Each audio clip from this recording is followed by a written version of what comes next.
அண்ணா நீங்க தமிழ்நாடு கேக்குறீங்களா? ஆனா முதற்கட்டமாக தோல்விக்கான காரணம் அப்படின்னு சொல்றதை விட, ஏன்னா பாரதிய ஜனதா கட்சி உங்களுக்கு தெரியும்னா, இது பாறையை உடைத்து வெளியே வரக்கூடிய வேலையை இங்கே பாரதிய ஜனதா கட்சி செய்து கொண்டிருக்கிறது.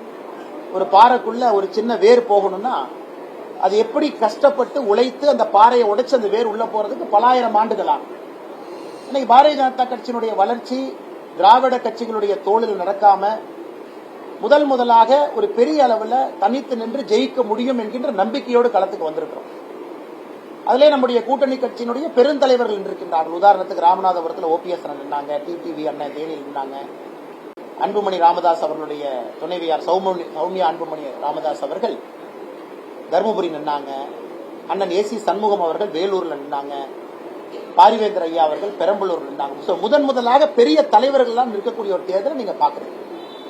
அதனால் எங்களை பொறுத்தவரை இது ஒரு கெயினா தான் நாங்க பாக்குறோம்னா, இன்னும் கடுமையா உழைக்கணும், கனெக்ஷனை ஏற்படுத்தணும், மக்கள்கிட்ட அதிகமா இருக்கணும் அப்படிங்கிறது ஒரு கிடைத்திருக்கக்கூடிய பாடம். அதே நேரத்தில் நாங்கள் செல்லக்கூடிய பாதை சரியான பாதை என்பது இந்த தீர்ப்பில் தெரியுது. ரொம்ப தூரம் போகணும், ரொம்ப தூரம் ரீச் ஆகணுங்கன்னா அட்லீஸ்ட் நாங்கள் நடந்து கொண்டிருக்கக்கூடிய பாதை சரியான பாதைன்னு எங்களுக்கு மக்கள் சொல்லியிருக்காங்க. அதனால் தொடர்ந்து அந்த பாதையில பயணிப்போம்.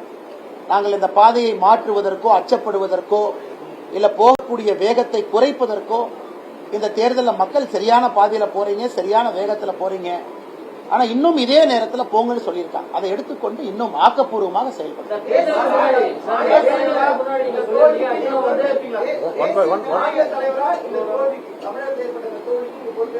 ஆனா இதை தோல்வி அப்படின்னு நாங்க பாக்கலீங்கன்னா, இதை தோல்வின்னு எப்படி நீங்க பாப்பீங்க? ஏன்னா உங்களுடைய எதிர்பார்ப்புகள் எங்களுடைய உழைப்பை பார்த்து பத்திரிகை நண்பர்கள் அந்த கேள்வியை பார்க்கும் பொழுதே உங்களுடைய எதிர்பார்ப்பும் அதிகமாக இருக்கு.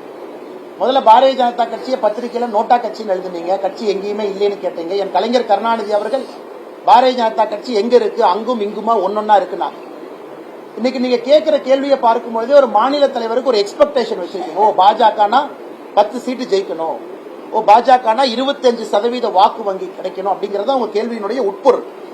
அதான் நீங்க எக்ஸ்பெக்டேஷன். அதனால அந்த அளவுக்கு நாங்க எக்ஸ்பெக்டேஷன் உயர்த்தி இருக்கோம் இல்லைன்னு நாங்க சொல்லிங்கன்னா.